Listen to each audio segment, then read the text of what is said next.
রাজ্যে বিশেষ তত্ত্ব। আগামী ১৫ দিনের জন্য পর্যাপ্ত পরিমাণ পেট্রোল ও ডিজেল মজুত রয়েছে বলে জানিয়েছেন মন্ত্রী সুশান্ত চৌধুরী।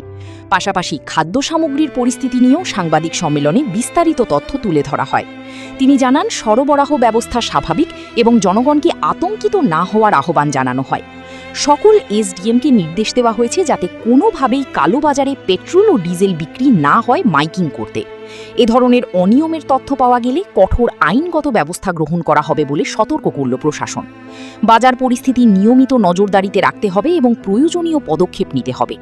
জনসাধারণকে প্রয়োজন অনুযায়ী পণ্য ক্রয় করার পরামর্শ দেওয়া হয়েছে এবং অযথা ভিড় বা অতিরিক্ত মজুত না করার আহ্বান জানানো হয়, যাতে বাজারে স্থিতিশীলতা বজায় থাকে এবং সরবরাহ শৃঙ্খল স্বাভাবিকভাবে চলমান থাকে।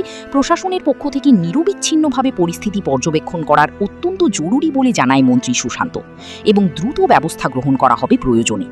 খবর প্রতিবেদন, হেডলাইন্স টুডে। কিন্তু এই যে অর্ডারটা, এটা কিন্তু এখনো অ্যালাইভ, এখনো কিন্তু চলছে। তারপরও আগামীকালকে বা আজকে আবার নতুন অর্ডার ইস্যু করা হবে টু অল দ্য এসডিএম, এবং এসডিএমরা ৩ জন যে এসডিএম এখানে আছেন, মোহনপুর সদর এবং জিরানিয়া, তাদেরকে বলা হচ্ছে যে আপনাদের এলাকাতে স্ব এলাকায় গিয়ে মাইকিং করুন, যাতে কোনো পেট্রোল পাম্পে অযথা ভিড় না হয়, যাতে কোথাও কোনো ব্যবসায়ী যেন কালোবাজারি মজুতদার যাতে দ্রব্যমূল্যের আর্টিফিশিয়াল ক্রাইসিস তৈরি করে দ্রব্যমূল্য বৃদ্ধি না করে। তবে আইনানুগ ব্যবস্থা নেওয়া হবে, পেনাল্টি ইম্পোজ করা হবে। আমাদের দপ্তর থেকে যা যা করণীয় মহকুমা প্রশাসনের সঙ্গে মিলে যৌথভাবে আমরা সমস্ত জিনিস কিন্তু আমরা করছি।